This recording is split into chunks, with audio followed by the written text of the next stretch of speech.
नागा साधू जे तपस्वी हिंदू भिक्षू आहेत, त्यांच्या जीवनाबद्दलची माहिती जाणून घेत असताना अनेक थक्क करणाऱ्या नवीन गोष्टी समोर येतात.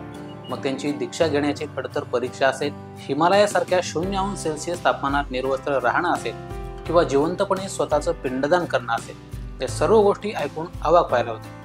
नागा साधूंच्या जीवनातील अशीच एक महत्त्वाची आणि अविभाज्य विधी म्हणजे 7 घरी भिक्षा मागण्याची. पण 7च घरी का, जास्त का नाही, आणि यदाकदाचित जर का या 7ही घरी त्यांना भिक्षा मिळाली नाही तर अशा वेळी नागा साधू काय करतात किंवा काय खातात, हेच आपण या व्हिडिओमधून जाणून घेणार आहोत. नमस्कार, मी गजानन पौल आणि तुम्ही पाहताय ऋतम मराठी.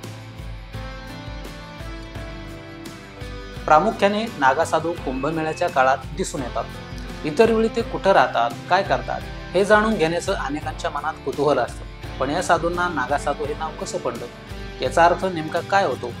तर नागा शब्द हा संस्कृतमधून आला, ज्याचा अर्थ पर्वत असा होतो, आणि पर्वतामध्ये राहणाऱ्या लोकांना पहाडी किंवा नागा संन्यासी म्हटलं जातं. त्याचा एक अर्थ तरुणशूर सैनिक असाही आहे, तर दुसरा अर्थ निर्वस्त्र राहणारे साधू असा देखील आहे. हे नागा साधू विविध आखाड्यामध्ये राहतात, ज्याची परंपरा आदी शंकराचार्य यांनी स्थापित केली आहे. आपल्या जीवनकाळात नागा साधू समाजापासून अलिप्त राहत योग, ध्यान, धारणा, साधना अशा अनेक क्रियाविधीमध्ये गुंतलेले असतात.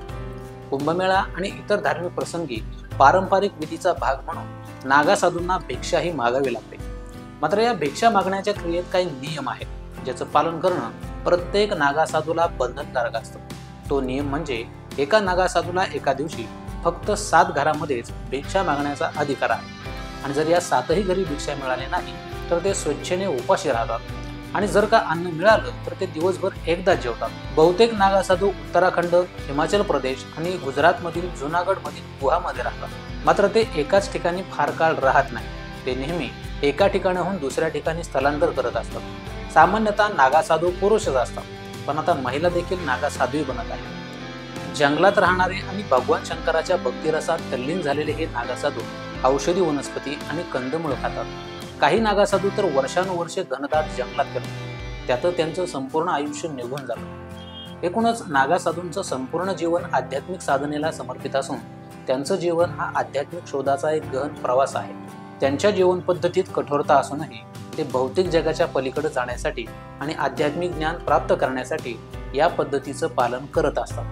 तर ही माहिती तुम्हाला कशी वाटली ते आम्हाला कमेंट करून जरूर सांगा, आणि असेच माहितीपूर्ण व्हिडिओज पाहण्यासाठी ऋतम मराठी न्यूजला सबस्क्राईब करा.